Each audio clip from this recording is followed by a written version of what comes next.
There's no doubt that Durham has seen a lot of changes over the past 13 years. That's how long ago the city's current comprehensive plan was developed. Since the plan is our community's vision for how and where growth and development happen, it's clearly time for an update. To do that, your input and the input of all of Durham's residents is vital. Welcome to City Life. I'm Beverly Thompson. Joining me to talk about the development of the new comprehensive plan are Senior Planner Lisa Miller. She's with the City County Planning Department, and Alexandra Valladares, a member of the Comprehensive Plan Outreach Team. Welcome to you both, and thank you so much for joining me. Thank you. Yeah. Thank you. So Lisa, let's just get started with you. Please start by explaining what a comprehensive plan is. Sure. So a comprehensive plan is a community's vision for how we want to shape how we grow going into the future. It's long-term focused, looking out 20 plus years. And it helps us answer questions like, where will new jobs and houses be placed? How will city services meet the needs of folks in those jobs and houses?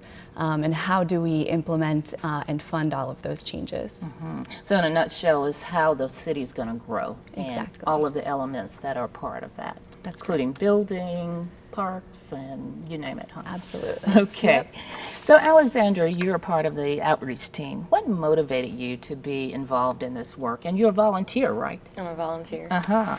I'd say it's love. I mean, love for this city that has nurtured me. A city that continues to amaze me every day. Great, okay. So Lisa, from the city's perspective, why is community involvement or engagement from people like Alexandra so important? It's really important to make sure that we're hearing from our entire community as we're trying to shape what our future growth looks like.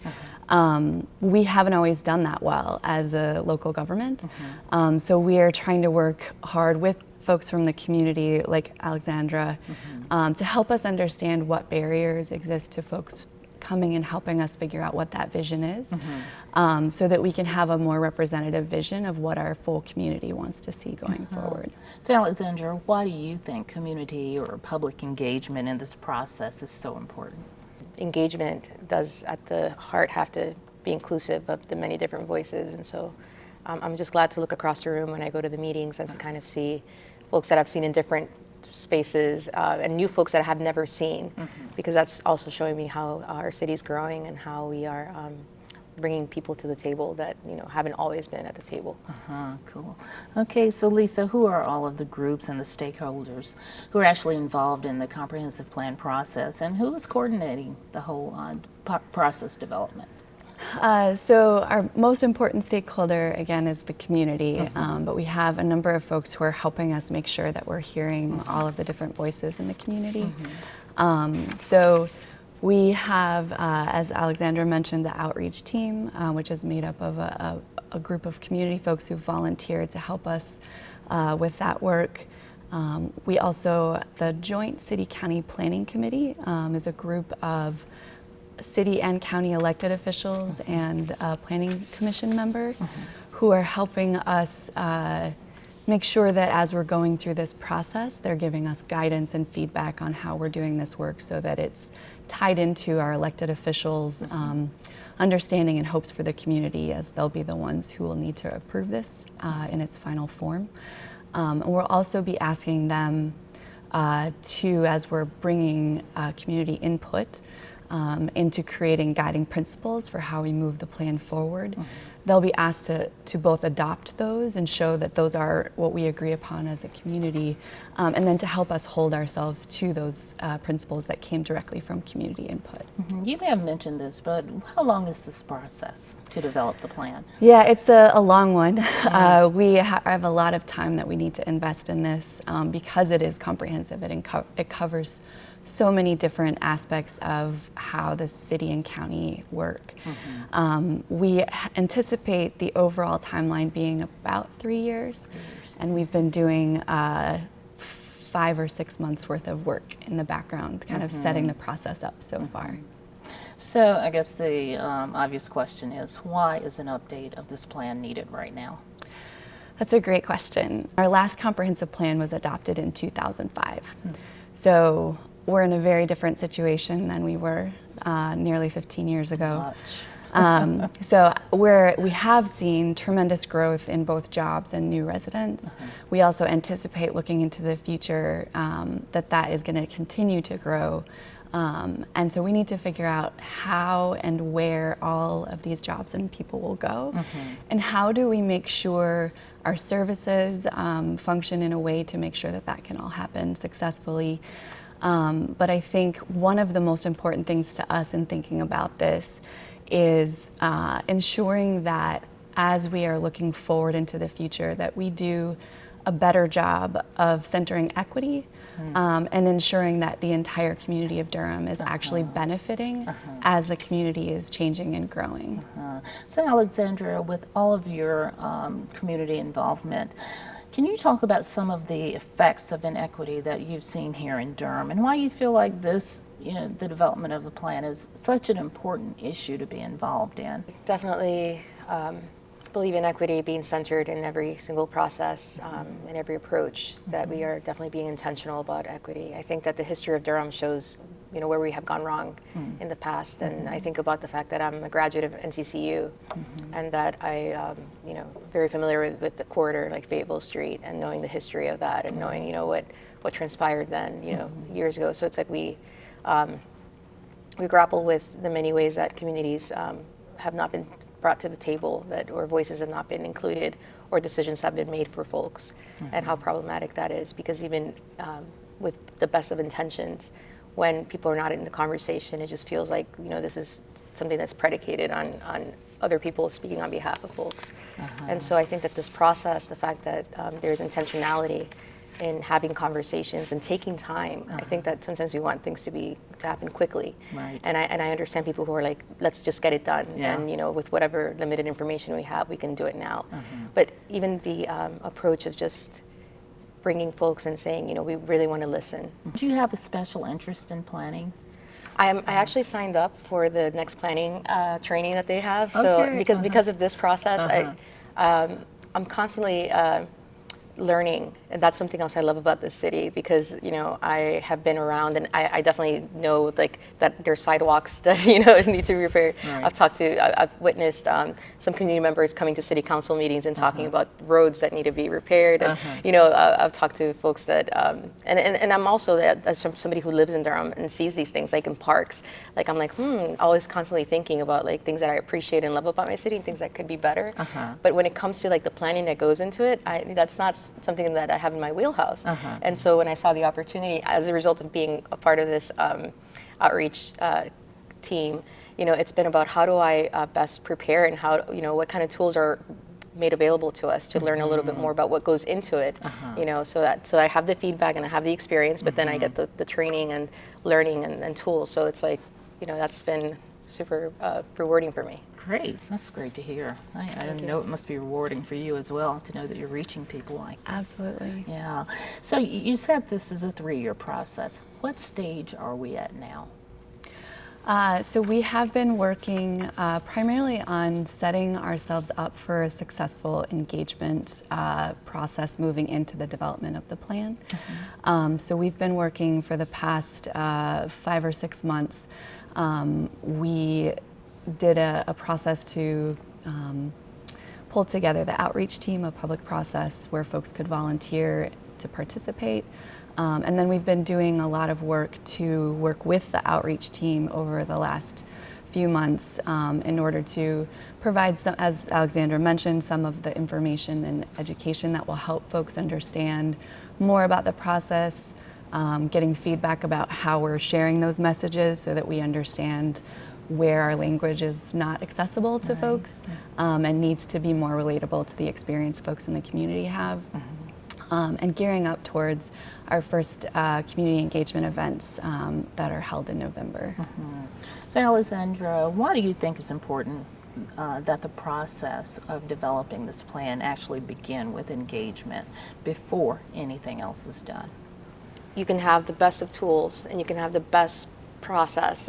You can have revolutionary ideas, but if you don't have buy-in from the folks that it's supposed to benefit, if you're not reaching out to them, letting them know like what's happening, it just really surprises folks, and it's almost like, why should I support something even if it's great when you didn't care to ask me, you know, how I felt about this or that. And it's also true that you can't possibly reach everybody, but the fact that the opportunity has been made available and that you have done the outreach, so that if anybody comes and they're like, well, you know, I didn't know about this, but chances are that maybe your neighbor heard about it, and that maybe, you know, you can kind of show like, this is where it was posted, this is where it was put out. So for example, for me, as a person that uses social media, I was happy to kind of see that there was a form that was available on social media, and, you know, I also saw flyers for it. You know, I heard people talking about it, and I think that that the process wasn't like a 1 week thing. Like if you didn't make the application in 1 week, that's it, you were out. Like there was, you know, also intentionality in terms of like how long you had to apply.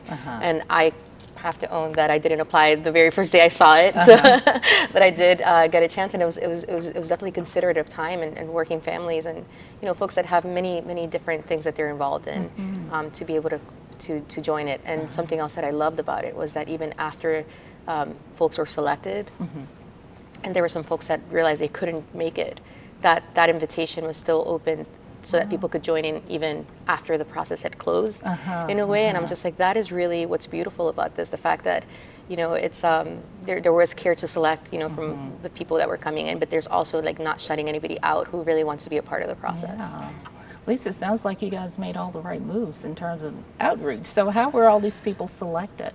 And there were 100, right? Outreach. Yeah, so the outreach team, as Alexandra mentioned, there was a nomination opportunity put out to the community back in June where folks had the opportunity to nominate either themselves or someone else in the community that they thought might be interested in being involved in helping us with the engagement work for the comprehensive plan. We received around 160 folks who were interested or that somebody else thought might be interested through that process. And we have had around 100 folks that have been, all of those folks were invited to participate, and around 100 folks have been participating through the process. Excellent, excellent. Alexandra, do you see diversity reflected in this team, outreach team? Yeah, I mean, when I think about diversity, I definitely think about all the different factors that go into that. Like there's race, there's class, there's experience, there's like networks. And so coming into the room, you know, seeing that a fellow mom from, you know, Durham Public Schools is there, it's like, wow. And then I talked to a faith leader, you know, and was hearing her story about, you know, the things she's doing in her church. And I'm like, and she was there. And then I, you know, kind of turned around behind me, and I saw a city employee who has, you know, has been working in communities and doing many things, was sitting there too. And I was like, it's like, so employees, like people who know the process, people who don't know the process. And when it comes also to, you know, when it comes to race, you know, I do see the diversity in the room. There's always ways to improve, you know, and there's always ways to get more buy-in. And I think that for a lot of communities that have not typically been at the table or been made to feel like this is something that is for them, it's so important that we start where we start, you know, with the people we have who did say yes to it. And then because that is a rewarding experience, you're more likely to get even more input and more people plugged in, because it's like, you know, my friend did it and she thought it was a rewarding experience. She was not used as a token.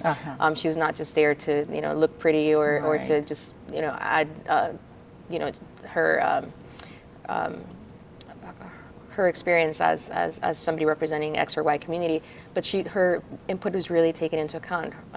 You know, her voice was really respected and honored and, you know, welcomed into that space. And I feel that is what I've experienced in the outreach meetings, where, you know, we are able to share in small groups, and that we get the tools, so everything is set up in a way that is like, you know, things are laid out for us. We're told what we're going to be doing that in that moment, and then there's also just the opening up to anybody who has a comment about things. And so it sounds like you feel real comfortable with this whole process and even participating in the process. And that's good. I feel comfortable. That is great. So Lisa, what are some of the specific ways that the outreach team will be reaching out to members of the community? So the outreach team has helped us identify some of the networks and parts of our community that we need to do a better job of reaching. And that's a pretty wide range of ways that we can improve the work that we've done from how we've done things in the past. So we're learning a lot in our work with the outreach team about how to ensure that we are removing barriers for folks who have either physical impairment or visual impairment, folks who have a language barrier, folks who, in order to participate, need childcare provided. So there's a lot of things that we are working on trying to incorporate as standard practice, just assumptions for how we're doing engagement that we've heard from the community, and it takes some additional resources and time to make those things happen, but allows more folks to be able to participate and allows us to get more of the voices in Durham that haven't been heard to be part of the conversation. So I'll ask both of you this. Do you have to know anything or a lot about planning to be involved in this? I don't know much about planning. That's why I'm taking that training. So you didn't major in it in No, college or I don't have anything, any planning background. But I will say along those lines that as long as you are a person who cares about the city, and just by even signing up, just by even being nominated, that already tells you that you are somebody that either you deem yourself or others deem you as somebody that they recognize in the community. And so I think that is the thing if you want to be a part of a process. And when it comes to how we're meeting folks where they're at, like I am bilingual. I speak, my native language is Spanish. So when I came into that space, I was wondering, because I had the same question, I wonder if they're going to think to have interpreters in the room, and yes, lo and behold, there's not even it's not just one. There's more than one interpreter in the room. And I was like, wow. And then when I came in, I just saw, that there was a table and there was that affirmation that the interpreters were definitely in their role of interpreting, but also helping families, if they needed to start in a specific table. They didn't assign tables until after, so initially we got to choose where we were going to sit. And of course for a lot of folks that, it's okay, I don't know what this is about, and I don't know if I feel comfortable. We were able to pick where we were going to sit, and I sat with a lot of Latino families. And the interpreters were really available. They were really courteous. And then in other sessions, we've actually had random seating, and then that kind of breaks us in. And it's been kind of neat to kind of know, my number is table number 7. So I go to table number 7, and lo and behold, I know one person here. It's that kind of thing. It's just very interesting to me that there's a lot of thought that I think that Lisa and her team have put into this. Do you want to add anything to that? I would add, as we're thinking about what our community looks like in the future, every person who lives and works in Durham, who comes and enjoys this community, has their experience and are experts in understanding what are the issues that we as a city and county need to address. And ideas around how we can improve our community for folks like them and different than them. And so I think one of the things that we're trying to build into this process is recognizing something that can be seen as kind of non-traditional expertise in education, which is the expertise that folks have in their own experience in this community. And that is a really important piece of how we can do this work in a way that is respectful of and takes into account the experiences of folks across the community. So I feel like you've kind of already answered this, but how does this whole engagement process actually inform the comprehensive plan itself? So the beginning work that we're doing, as Alexandra mentioned, so laying a foundation of engagement, listening to folks in the community is where we're starting. That is going to inform directly the guiding principles that I mentioned previously. Those guiding principles will come out of the community input in terms of what are our goals moving forward. Those we'll be asking the elected officials to adopt early in the process, not waiting until we're 3 years down the line, and then making sure that those guiding principles are strung throughout the process, and that we're making sure that as we're going through the process, that those guiding principles are brought through the process, that each policy that we're looking at developing and actions for how to make those policies a reality, that we're going back to those guiding principles. And making sure that we're still true to those, but then also bringing that information back to the community through the process so they can help us understand if we're doing that in a way that reflects their input from the beginning. Immediate feedback. Yeah. That's awesome, awesome. So I know the first round of listening sessions and workshops will be held on November 18th. So where will those events and the time, when they happen? We have a series of listening and learning sessions. There's 5 sessions that we're planning throughout the community. The first one is Thursday, November 14th at 7 p.m. at Hillside High School. Okay. We'll then have one on Saturday, November 16th at the Carrington Middle School at 10 a.m. in the morning. Sunday, November 17th, we have a session at Southern High School that's at 3 p.m. in the afternoon. Monday, November 18th, there's a session at the Durham County Administration Building on Main Street at 11 a.m. And the final one is Tuesday, November 19th, held at Rogers Her Middle School at 7 o'clock. Each one of those sessions is identical, so folks can choose one that works for their schedule to attend. We also will be providing free childcare, Spanish interpretation, as well as translated materials and snacks. So if folks are coming from one thing to the next, as we are often doing, that there's some things provided for folks to have an easier time participating. So those locations can be found and times can be found on your website? Correct. We have a website, engagedurham.com/comprehensive plan, where we've got all kinds of information around the comprehensive plan effort, including details on those sessions. So Alexandra, what do you hope will come out of these sessions? We don't want to repeat mistakes in the past. Right. And so I love how the process is very different than just making decisions for folks and saying this is what the plan's going to be, and we don't even need to have a listening session. We don't even need to have engagement. We're just going to go directly from the blueprint all the way to the implementation. It's like it doesn't work that way. So so I think that I'm really hopeful that we can definitely replicate the values that and the foundation that is being set here. So Lisa, I heard you mention Engage Durham. Tell me about that initiative really quickly and what it involves. Engage Durham is an effort coming out of the city's adoption of the Equitable Community Engagement Blueprint. That work is really focused on how we center equity in our work with the community.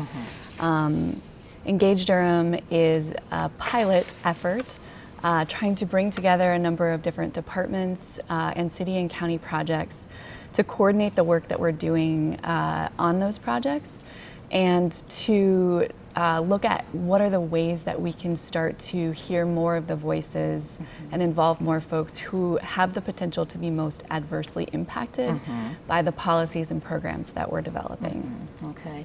So Alexandra, how do you want people to see their roles as a part of this whole engagement process and even beyond the comprehensive plan?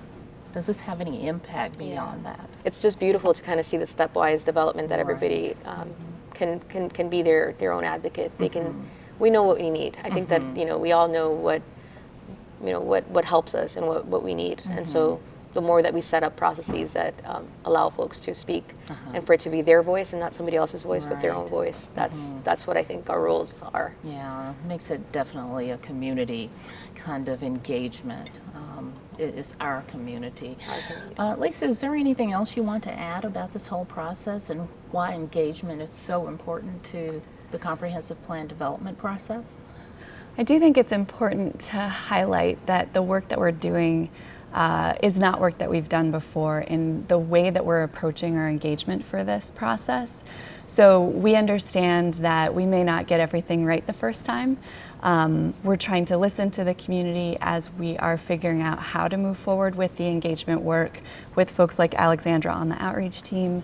And we're also trying to make sure that as we're going through the process that we're inviting folks to help us understand how we've done well, how we can change the work that we're doing in order to better hear from the variety of voices that are in Durham, and particularly the folks who haven't been heard in the past. Well, thank you both for joining me. Very informational show, and I think it just shows everybody why they should get involved, and this gives them a great opportunity to get involved in a plan that's so important to our community.